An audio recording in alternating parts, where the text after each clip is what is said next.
സഹോദരങ്ങളെ, നിങ്ങൾക്കറിയോ, അല്ലാഹു പരിശുദ്ധ ഖുർആനിലൂടെ ചില പദപ്രയോഗങ്ങൾ നടത്തിയിട്ടുണ്ട്. ആ പദപ്രയോഗങ്ങളിലെ ഒരു പദമാണ് റജുൽ എന്ന പദം. ചില ആൺകുട്ടികൾക്ക് വേണ്ടി മാത്രം അല്ലാഹു ഉപയോഗിച്ച പദമാ.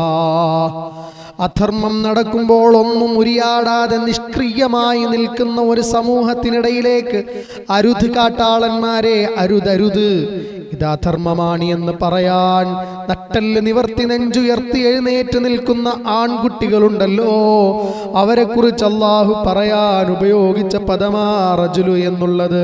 അപ്രകാരം അല്ലാഹു പരിശുദ്ധ ഖുർആനിലൂടെ ചില റിജാലുകളെ കുറിച്ച് പറയുന്നുണ്ട് കേട്ടോ. അതിൽ ഒരാളാരാണെന്നറിയോ പ്രിയപ്പെട്ടവരെ? പരിശുദ്ധമായ സൂറ യാസീനിലൂടെ അല്ലാഹു ഓർമ്മപ്പെടുത്തുന്നുണ്ട്. എന്തിനാ സൂറത്ത് യാസീനിലൂടെ പറഞ്ഞതെന്നറിയോ? സൂറത്തു യാസീൻ എല്ലാ ദിവസവും ഓതൽ പ്രത്യേകമായ സുന്നത്താണല്ലോ. നിങ്ങൾ ഓതുമ്പോൾ ഈ ആൺകുട്ടിയെ തിരിച്ചറിയണം. ഇതുപോലെ അധർമ്മത്തിനെതിരെ നിലനിൽക്കാൻ നിങ്ങൾക്ക് സാധ്യമാകണമെന്ന് അല്ലാഹു നമ്മളെ എല്ലാ ദിവസവും രാവിലെയും വൈകുന്നേരവും ഓർമ്മിപ്പിക്കുകയാ പ്രിയപ്പെട്ടവരെ.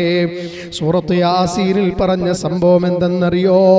അന്താക്കിയ എന്ന് പറയുന്നൊരു പ്രദേശമുണ്ട്. ആ പ്രദേശത്ത് ബഹുദൈവാരാധകരായ ആളുകളാ, അല്ലാഹുവിനെ മനസ്സിലാക്കാത്തവരാ. അല്ലാഹുവിനെ കുറിച്ച് പരിചയപ്പെടുത്താൻ വേണ്ടി അല്ലാഹു അവിടെ 3 ദൂതന്മാരെ അയക്കുകയാ. ആദ്യം 2 ദൂതന്മാരും പിന്നീട് ഒരു പ്രവാചകനെയും അല്ലാഹു നിയോഗിക്കുകയാ. അങ്ങനെ നിയോഗിച്ച അടിസ്ഥാനത്തിൽ അല്ലാഹുവിനെ പരിചയപ്പെടുത്തി കൊടുക്കുന്നു. ഏകനായ ഏകഛത്രാധിപതിയായ അല്ലാഹുവാണ് എല്ലാം സൃഷ്ടിച്ച് പരിപാലിക്കുന്നത്, അവനെയാണ് നിങ്ങൾ ആരാധിക്കേണ്ടത് എന്ന് അല്ലാഹുവിനെ കുറിച്ച് പരിചയപ്പെടുത്തി കൊടുക്കുകയാ. പക്ഷേ ആ സമൂഹമുണ്ടല്ലോ, അല്ലാഹുവിനെ മനസ്സിലാക്കാൻ തയ്യാറാകാതെ അധർമ്മകാരികളാ. അല്ലാഹുവിനെ കുറിച്ചറിയാതെ പഠിക്കാതെ അവരതാ ആ പ്രവാചകന്മാരെ വധിക്കാൻ ആ നാട്ടിലുള്ള ആളുകളെല്ലാം ഒരുമിച്ച് കൂടുകയാ. രാജാവും കിങ്കരന്മാരും പരിവാരങ്ങളും എന്ന് വേണ്ട, എല്ലാവരും അതാ ഒരുമിച്ച് കൂടിക്കൊണ്ടേയിരിക്കുകയാ. ഒരുമിച്ച് കൂടിക്കൊണ്ടേയിരിക്കുന്ന ഈ സമയത്തുണ്ടല്ലോ, മിൻ അഖ്സൽ മദീന റജുലുൻ യസ്ആ ഖാല യാ ഖൗമി ഇത്തബിഉൽ മുർസലീൻ. ഈ അധർമ്മകാരികളെല്ലാം കൂടി ആ പ്രവാചകന്മാരെ വധിക്കാൻ വേണ്ടി ഒരുമിച്ച് കൂടി നിൽക്കുന്ന സമയത്ത് അതാ ആ പട്ടണത്തിന്റെ അങ്ങേ തലക്കൽ നിന്നും ഒരാൾ ഇങ്ങനെ ഓടി വരികയാ. അദ്ദേഹത്തിന്റെ പേര് ഹബീബുൻ നജ്ജാർ എന്ന. അല്ലാഹു അദ്ദേഹത്തിന്റെ പേരല്ല പറഞ്ഞത്. വജാഅ മിൻ അഖ്സൽ മദീനതി റജുലുൻ, ഒരാൺകുട്ടി അതാ ആ പട്ടണത്തിന്റെ അങ്ങേ തലയിൽ നിന്നും ഓടി വരികയാ. എന്നിട്ട് അദ്ദേഹം പറയുകയാ, യാ ഖൗമി ഇത്തബിഉൽ മുർസലീൻ. ഏ നാട്ടുകാരായ ആളുകളെ, ഇത് അല്ലാഹുവിന്റെ പ്രവാചകന്മാരാ, അധർമ്മത്തിനെതിരെ നിലകൊണ്ടവരാ, സത്യപ്രബോധനവുമായി കടന്നു വന്നവരാ. ഇവരെ നിങ്ങൾ ആക്രമിക്കല്ലേ, അരുതരുത് കാട്ടാളന്മാരെ, അവരെ നിങ്ങൾ കൊന്നുകളയരുത്, അവരെ നിങ്ങൾ ആക്രമിക്കരുത്, അവർ സത്യമാണ് പറഞ്ഞത് എന്ന് പറഞ്ഞുകൊണ്ട് ഒരു നാടാകെ അധർമ്മത്തിൽ ഒരുമിച്ച് നിൽക്കുമ്പോൾ അവരെല്ലാവരും വലിയ ശക്തന്മാരായി ആയുധബലവും ആൾബലവുമെല്ലാം നിൽക്കുന്ന സമയത്ത് നിരായുധനായി കടന്നു വന്നുകൊണ്ട് ഈ ആൺകുട്ടി പറയുകയാ, അല്ലാഹുവിനെ നിങ്ങൾ അനുസരിക്കണമെന്നാ അവര് പറഞ്ഞത്. അതുകൊണ്ട് ആ പ്രവാചകന്മാരെ കൊന്നുകളയരുത് എന്ന് ആ മനുഷ്യൻ പറയുകയാ. പ്രിയപ്പെട്ടവരെ, നമുക്ക് സാധ്യമാകുമോ? നമ്മുടെ നാടുകളിൽ എന്തെല്ലാം അരാജകത്വമാണ്, അക്രമമാണ്, അനീതിയാണ് കൊടികുത്തി വാഴ്ന്നുകൊണ്ടിരിക്കുന്നത്. പക്ഷേ അതിനെതിരെ കമാഷിമ എന്നൊരക്ഷരം സംസാരിക്കാൻ നമുക്ക് സാധ്യമാകുന്നുണ്ടോ? പ്രിയപ്പെട്ടവരെ, എല്ലാവരും മറുപക്ഷത്ത് അക്രമകാരികളായി നിലനിൽക്കുമ്പോൾ അവരെ എല്ലാവരെയും വകഞ്ഞു മാറ്റിക്കൊണ്ട് സത്യത്തിന് വേണ്ടി നിലകൊണ്ട ഈ ഹബീബുൻ നജ്ജാർ, അയാൾ ആൺകുട്ടിയാണ് എന്ന് അല്ലാഹു പരിശുദ്ധ ഖുർആനിലൂടെ ഓർമ്മപ്പെടുത്തുകയാ. തീർന്നില്ലല്ലോ പ്രിയപ്പെട്ടവരെ, 70 വർഷം വിഗ്രഹാരാധന നടത്തിയ മനുഷ്യനാ ഈ ഹബീബുൻ നജ്ജാർ എന്ന് പറയുന്നയാൾ. അതേ 70 വർഷം വിഗ്രഹാരാധന നടത്തി. അങ്ങനെ വഴിയിൽ വെച്ച് ഈ പ്രവാചകന്മാരെ കണ്ടുമുട്ടുക വഴി ഇസ്ലാമികമായ ദർശനത്തിലേക്ക് കടന്നു വന്നയാളാ ഈ ഹബീബുൻ നജ്ജാർ എന്ന് പറയുന്നയാൾ. അദ്ദേഹത്തിന്റെ ജോലി എന്താണെന്നറിയുമോ? പട്ടിന്റെ ജോലിയാണ്, പട്ടുണ്ടാക്കുന്ന ജോലിയാണ്. അതിന്റെ പകുതി അദ്ദേഹം എല്ലാ സാധുക്കളെയും സഹായിക്കും, അശരണരെയും ആലംബഹീനരെയും സഹായിക്കാൻ വേണ്ടി അദ്ദേഹത്തിന്റെ വേതനത്തിൽ നിന്നും പകുതി ഉപയോഗിക്കുന്ന മനുഷ്യനാ. പകുതി അദ്ദേഹത്തിന്റെ ചിലവിന് വേണ്ടിയും എടുക്കുന്ന നല്ലൊരു മനുഷ്യനാ. അങ്ങനെ ഈ മനുഷ്യനതാ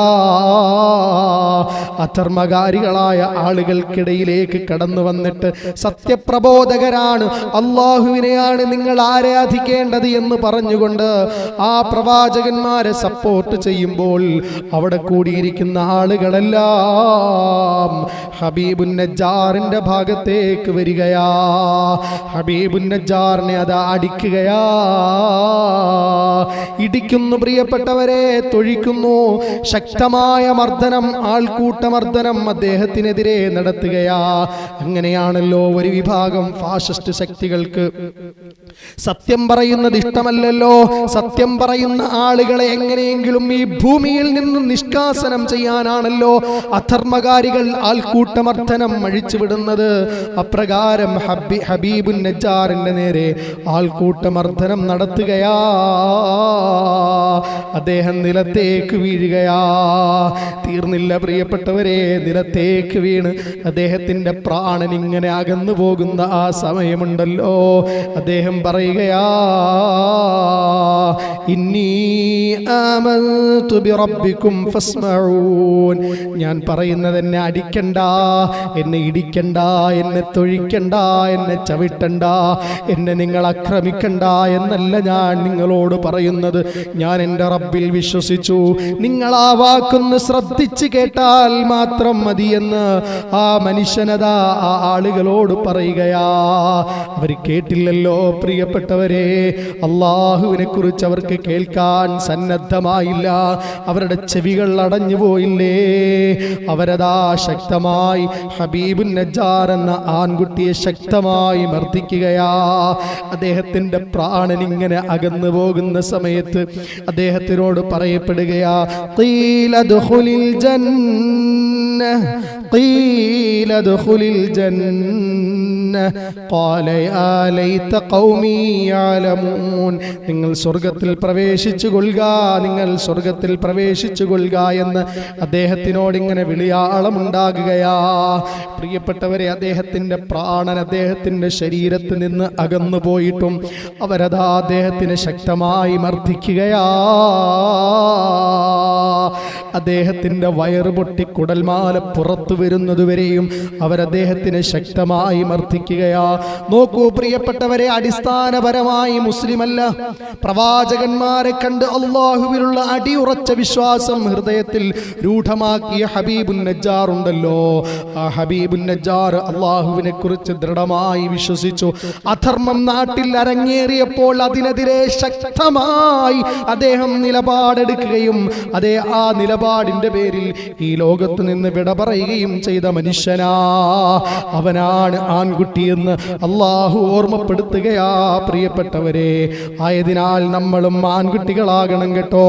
അള്ളാഹുവിനെ മനസ്സിലാക്കുന്ന, അള്ളാഹുവിന്റെ ദീൻ മനസ്സിലാക്കുന്ന, അധർമ്മം നാട്ടിൽ നടന്നാൽ അതിനെതിരെ ശക്തമായി നിലപാടെടുക്കാൻ കഴിയുന്ന, അതിനെതിരെ അതിശക്തമായി സംസാരിക്കാൻ കഴിയുന്ന, ഫാഷിസത്തിനെതിരെ സന്ധിയില്ലാ സമരം നടത്താൻ കഴിയുന്ന ആൺകുട്ടികളായി നമ്മൾ മാറണമെന്ന് പരിശുദ്ധമായ സൂറ യാസീനിലൂടെ അള്ളാഹു ഓർമ്മപ്പെടുത്തുകയാ.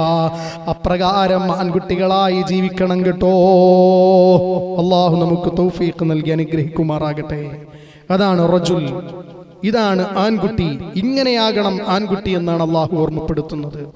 അധർമ്മം നടക്കുമ്പോൾ ആളുകളെ നോക്കിയിട്ട് അപ്പുറത്ത് നിൽക്കുന്ന ആളുകളുടെ ശാരീരിക വടിവും അതല്ലെങ്കിൽ അവരുടെ ആസ്തിയും അവരുടെ ആയുധത്തിന്റെ വലുപ്പവും അവരുടെ ആൽബലത്തിന്റെ വലുപ്പവും എല്ലാം കണ്ടുകൊണ്ട് വളരെ വിഷണ്ണനായി ഇരുന്നു പോകരുത് നിങ്ങൾ.